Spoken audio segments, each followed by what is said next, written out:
Thank you, Rick, for doing that. And as a matter of fact, you came from the suits and you went to the boots. So, just, I know we have a lot of ground to cover. As I said, we're trying to cover a whole industry in about an hour and a half. So thank you for your patience. One of the things I wanted to talk about was the seed to sale, which is kind of what Rick is doing. And seed to sale, the verticals are getting more and more challenging, not just for the efficiency across the vertical when you grow it and extract it and manufacture it and sell it. These issues of yield, time, and scale and efficiencies in the seed to sale process are critical and navigating them. But what's even more interesting is, getting in, getting fast, getting early was important up until this point. And what's becoming more important now is the depth of these verticals. And I just want to show you real quickly, on the seed to sale side, these different grow methods. The seeds, the genomics of the seeds, one of them is called CRISPR, where they can actually get in and they can inflate the amount of oil coming out or the size of the flowers or the different cannabinoids that's in there. The extraction labs, they're changing too. There's butane, there's CO2. I heard a couple weeks ago that there's oxygen. So the new efficiencies in extraction. As a matter of fact, if any of you go to these big conferences in Las Vegas or here in New York at the Javits Center, a couple years ago, the machines they'd sit right here. They're like one of those little printers over there. Now you go, and they're as big as this room. They're huge. So I think we're starting to see scale change in the industry as well. On the manufacturing side, a lot of different forms the products are taking, whether they are sublinguals. I'm actually going to talk about bioavailability because I think we all need to know about that. Smoking is giving way to vaping, to tinctures, to sublinguals. There's creams. The manufacturing process, the GMP standard is becoming more important. That's for pharma and the API inputs for pharmaceuticals. And then finally, we're going to talk a little bit about this, but on the consumer side, the consumer is going to be making a lot of decisions for this industry. They're going to vote with their dollars, and we're going to all be fighting for their share of mind with these products. And more importantly, as this industry grows, the ancillary services, the legal, the accounting, the waste removal, that's an issue too. You've got waste removal for a controlled substance, banking, all of these things. As the industry grows, these businesses are going to need to grow as well.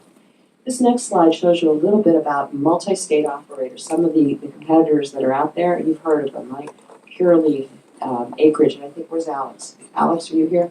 Alex is a former veteran of Curaleaf. Curaleaf, by the way, are the products that are going to be in CVS, those 8 states. But when you look at these, and you look at these dispensaries that are out there, there's a fight to get into these markets and get there fast and get there early and be there big. Last week, I think it was last week, it might have been the week before, there was a big announcement made about Harvest Health, buying Verano for $850 million. Now that's the largest pot deal in the US so far. What that entitles them to is the opportunity, and I say opportunity because they're licensed, they haven't yet built this out, the opportunity to have 200 different facilities in about 16 different states. So it blows this off the water.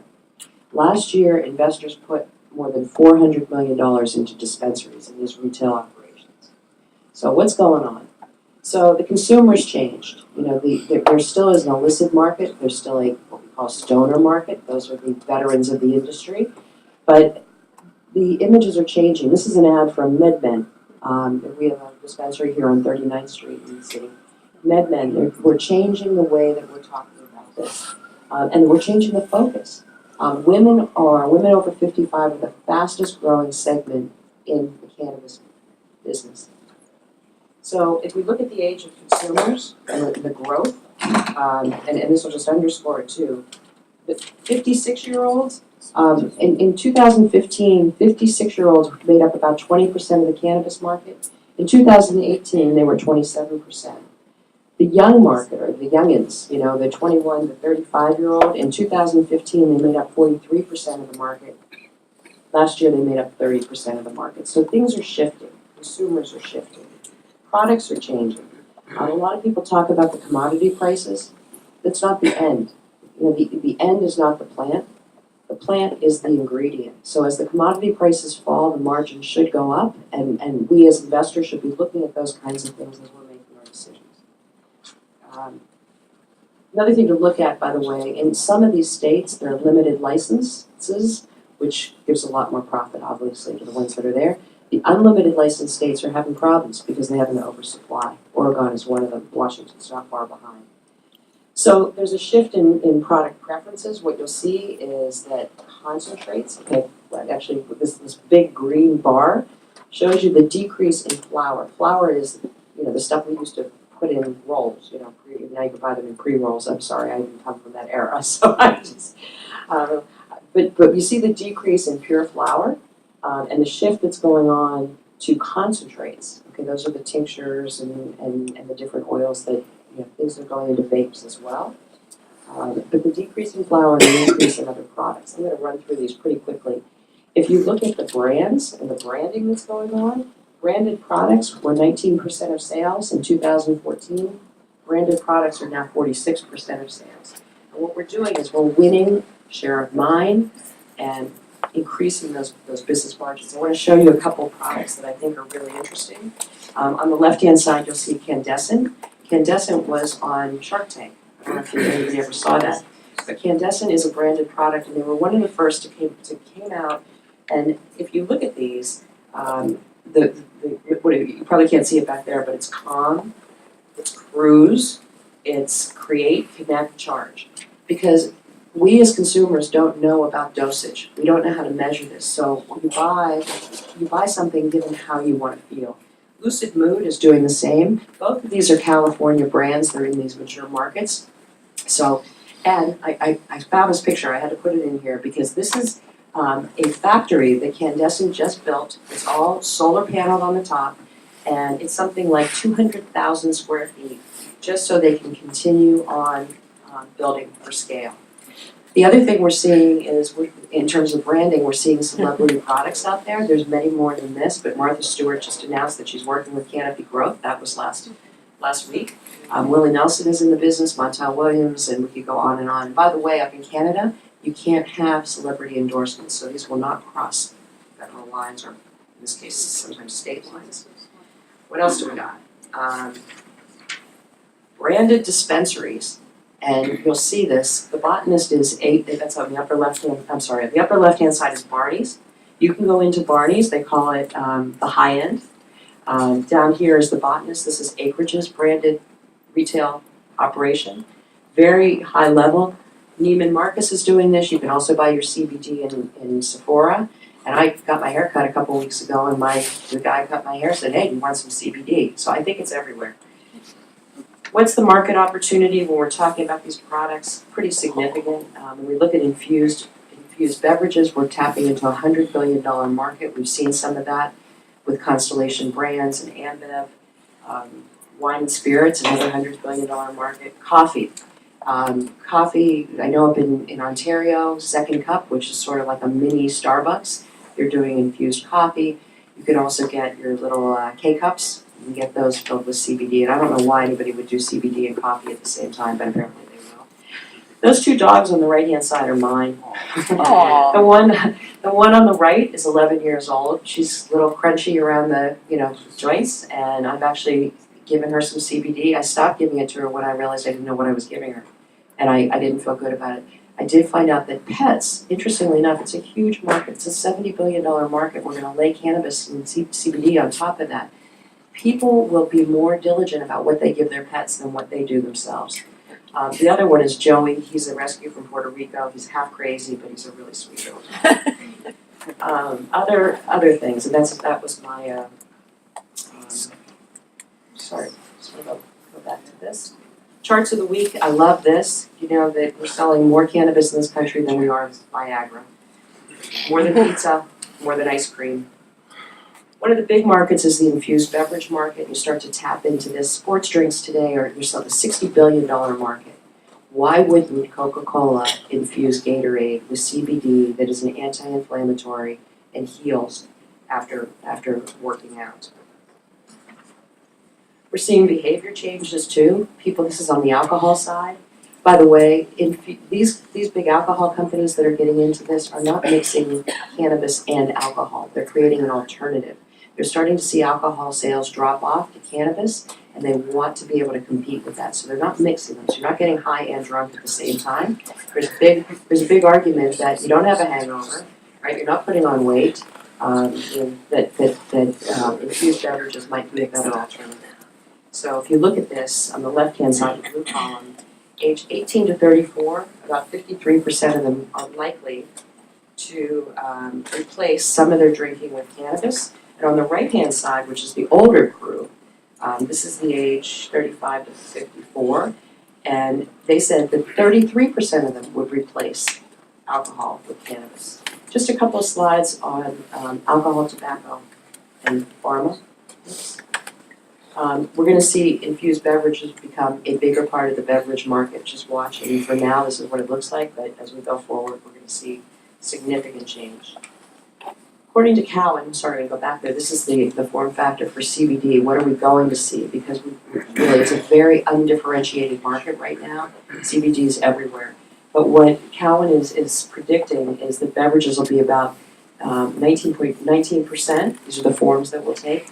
Capsules. It's interesting. We're going to talk about that with bioavailability. But tinctures are the biggest part of CBD market. That's what Rick was talking about. I actually use his tinctures. So I took one this morning because I was a little freaked out about today.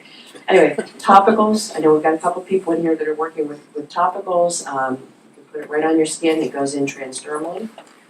I want to spend just a couple minutes on this because some of you are investors, some of you are operators, but if anybody's interested or wanting to know about this, what about the bioavailability? We don't know, right? We don't know how our tolerance is. We don't know what effect we're going to have. We don't know what strain is going to do what to us. And the brands are capitalizing on that. But I just wanted to say a couple things. Smoking is the fastest way to get this into your system, right? It goes right through your lungs. It's right into your blood system. It's 15 to 30 seconds. People who don't want to smoke are looking at vaping. Vaping is about 72% of the market right now. You don't get the carcinogens, you don't get the paper, you don't get all the junk, you get pure CBD vape. And by the way, it doesn't burn, it heats, and so that's what you're taking in. So again, 15 to 30 seconds into your body. Now, what people don't realize is on the edible side, and this is where the orals, the ingestibles, the edibles. Most trips to the emergency room happen because of the edibles. Someone ate something, nothing happened, and then they ate more, and then they ate too much. The worst that usually happens is they have an anxiety attack. Nobody's ever died from this stuff. But the thing about this, and this is what to know, it takes between 30 and 90 minutes to get into your system, so no, you're not going to feel it right away. You'll feel it later. The effect lasts for 2 to 3 hours. I'm sorry, you get the maximum effect in 2 or 3 hours, and it lasts for somewhere between 4 and 12 hours. So important to know. Interesting, and I learned this as I was doing my research for this, is that the maximum dosage of THC in New York is 10 milligrams. Anybody know that? I didn't know that. I learned that today. So edibles. So capsules, and here's the issue too. The reason it takes so long is it goes through your stomach, it goes through your intestines, it goes through your liver until it gets into your blood system. Capsules, on the other hand, are sort of a hybrid between what pharma is doing and what the cannabis industry is doing. It bypasses the liver and it goes right into the intestines. It doesn't happen faster, you just get more impact from it. So there are many, many ways that the cannabis is coming to us. There's transdermal, the patches that people are using, transvaginal, translingual, transsexual, trans everything, right? Any way that it can happen. So it's pretty significant, and then when you look at this, as we go forward with the market, what's going to be most disruptive going forward? I thought this was pretty interesting. Artificial intelligence. And that could be on the production side. It could be in any one of those verticals that we talked about. It could be in terms of how we learn about ourselves and biofeedback. Think about it, a Fitbit for cannabis. Wouldn't you like to know what's going on in your body? What dosage is appropriate for that? This next section I'm really excited about talking to you, and I know I'm talking a lot, so I apologize if I'm talking fast because I want to give all this over to you. There are 2 words that we need to learn that we don't see very much: pharmacokinetics and pharmacodynamics. And this is really the essence of medicine that we don't know right now. It's what all the clinical trials are about. Pharmacokinetics is what does my body do to this substance, this compound that's in there? And the codynamics is, what does the drug do to the body? It goes both ways. And with more than half the country having medical access and just a handful of new doctors that might have been exposed to learning about cannabis in medical school, right? We never taught this before. We've got a big gap in there in terms of what they know, what we know, what the clinical trials are going to reveal. Importantly, doctors don't prescribe cannabis, they recommend it. And then we go to a dispensary, which is pretty much over the counter for buying this. So we've had plant medicine for a long time. Aspirin came from birch bark. It now is made through biosynthetics. I think that we're going to see more cannabis made through biosynthetics. Penicillin came from a plant as well. One of the things, I think this was embedded in what David was talking about, the opioid crisis. By the way, that comes from a plant too. The opioid crisis. In the states where cannabis is legal, we've seen 11% decline in deaths from opioid usage. From opioid usage, and a 33% decline in prescription usage. So let's take a look at this. So what are people spending, or what are they doing with in the pharma or the medical side of these things? There's significant spend in the medical side of, there is a significant spend in medical and for medical conditions. The spend in 2022 is anticipated to be about $1.5 trillion on everything from over-the-counter, pharmaceutical, and hospital usage. And how's it broken down? Significantly, most of it is for pain. It's on the left-hand side. So prescriptions are about a $422 billion market. They're about 33% of all medical spending. 60% is spent on pain. 40% is spent on sleep and anxiety and mood disorders. Overall drug spending, where cannabis is illegal, has gone down 11% in those states where cannabis is legal. So if that applies, and I just want to use an example, so bear with me, these are numbers. Pfizer. If you look at Pfizer, Pfizer has annual revenue of about $600 billion. If you apply that 11% reduction by usage of cannabis, the impact would be $530 million reduction in their revenue. That's almost 25% of their U.S. revenue in 1 year. So it could be kind of significant. Now, 73% of people have used cannabis as a replacement to drugs that they're taking. So there has always been this tension between cannabis, always, and in all the years that we've been doing this, 3? Between cannabis and pharma. Pharma gets certain advantages in doing what they're doing, and cannabis does not. So you might have heard that Tilray is actually exporting from Canada down here to the University of California so that they can do a drug study. And U.S. companies here can't export, we can't import, we can't do any of these things. So people get a little bit peeved about that. Cannabis is starting to make some inroads here, but pharma has also introduced some synthetic THC and got that descheduled to 2 or 3 from Schedule 1.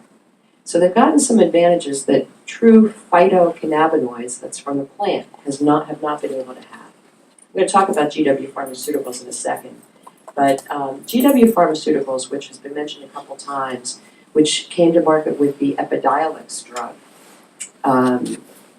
uses pure CBD in their product. And when they got FDA approval and they got descheduled for that drug, what we didn't know, and again I learned this too, and BDS has a great report on this, the GW Pharma has been going around to states and lobbying for a higher standard in CBD. They've been asking states to implement a FDA standard, which would be clinical trials. And clinical trials mean billions of dollars in spending, maybe 10 years to market, and they're already in. So I want to share this with you because this was very enlightening to me. Just mentioned Epidiolex. Epidiolex was a drug. It came in as an orphan drug. An orphan drug gets special advantages under the FDA because it's for a very limited amount of patients. In this case, it was Dravet syndrome and Lennox-Gastaut syndrome. It's a form of epilepsy. It affects children. And so they spent about 8 years doing clinical work on this. They brought it to market, $1 billion of spend, investments in this, targeting children with epilepsy. There are 5,400 cases of this, very small. That's why they call it an orphan drug, because it doesn't fit into the scheme of bigger things. And I know you guys know about that. So here's what's interesting about this drug. This is pharma, right? This is pharma. Let me introduce you to Charlotte Iggy. Have you heard about Charlotte's Web? Okay, this is a 10-year-old little girl who is having thousands of violent seizures every month. And there are a group of brothers in Colorado that came up with a CBD product. It was a high concentrated CBD, low THC product. They gave it to her. Her seizures went from thousands to 100.